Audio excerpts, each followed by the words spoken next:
भगवान ने आपके लिए योजना क्यों बनाई है। एक बार की बात है, एक गांव में एक बहुत आलसी आदमी रहता था। एक सुबह जब वह ग्रामीण इलाकों में घूम रहा था, उसने खाने के लिए कुछ सेब चुराने का फैसला किया। जैसे ही उसने एक सेब लेने की कोशिश की, एक किसान ने उसे देखा और उसके पास आने लगा। आलसी आदमी डर गया और छिपने के लिए पास के जंगल में भाग गया। जंगल से गुजरते हुए उसने एक बूढ़े भेड़िए को केवल 2 पैरों के साथ देखा।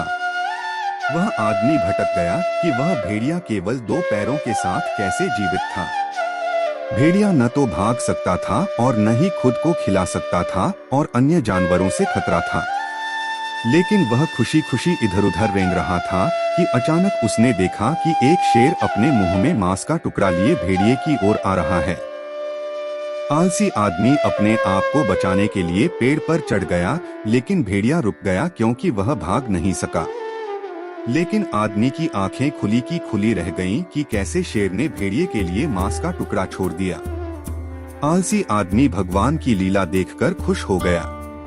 वह सोचने लगा कि भगवान के पास हमेशा उसकी रचनाओं की देखभाल के लिए एक योजना है।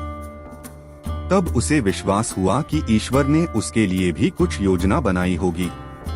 वह बैठने के लिए एक जगह खोजने के लिए निकल गया और किसी को उसे खिलाने के लिए प्रतीक्षा करने लगा और उसने इंतजार किया और इंतजार किया। उसने बिना किसी भोजन के 2 दिनों तक इंतजार किया। अंत में वह अपनी भूख को कम नहीं कर सका और चला गया। रास्ते में वह एक बूढ़े संत से मिले और आप बीती बताकर सवाल पूछा। भगवान ने अपंग भेड़िए पर दया की, लेकिन उसने मुझ पर दया क्यों नहीं की। साधु ने उत्तर दिया, भगवान के पास सभी के लिए एक योजना है। आप स्पष्ट रूप से उसकी योजना का एक हिस्सा हैं। लेकिन बेटा, तुमने उसके संकेतों को गलत तरीके से लिया।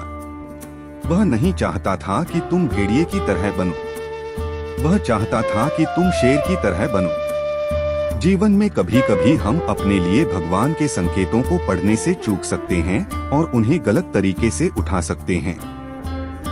लेकिन निराशा न करें, अपने जीवन के बारे में अब तक का चिंतन करें और सोचें कि आपने अपने जीवन में भगवान के किन संकेतों को गलत तरीके से पढ़ा है।